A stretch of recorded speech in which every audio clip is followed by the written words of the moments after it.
Sabi mo meron ka 3 milyon. Bakit ito lang? Wala pa ito sa kalahati ng hinihingi ko. Jigger, hindi madali i-raise ang halagang hinihingi mo sa akin in a short time. Palusot pa. Buti pa. Pasabugin ko yung baho mo. Na ikaw ang nag-frame up sa asawa mo sa isang krimen ikaw mismo gumawa. Isang pindot lang dito. Boom! Ayoko magkasamaan tayo ng loob. Kaya nakipag-deal ako sa'yo ng maayos. Yan lang talagang perang kaya ko. Take it, so we can live in peace. Live in peace?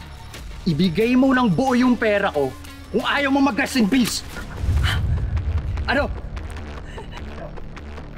Ilalabas mo ba yung pera ko? O ubusin ko bala nito sa'yo? Ano? Tutulala ka na lang ba? O kikilos ka para buuin mo yung kulang mo? Yung mga mayayaman, kaya nyo kung sino kayo? Makapanlait kayo? Makapangtabak ng mga mahihirap? Kala mo Diyos kayo? Ano? Nasaan na tapang mo ngayon? Nasaan na ang pera ko?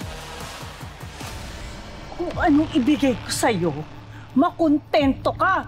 Huwag mo kong didiktahan! Abat! Ah! Oh my God! Oh my God! Oh my God!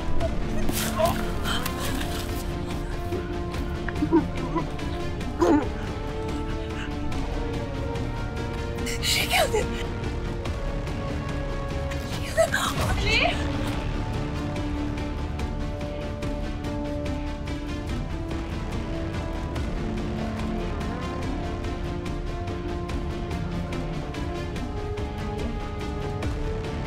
Ngayong kilala ko na what kind of mother I really have, takot na ako ngayon manalamin, knowing na siya ang reflection ng future ko.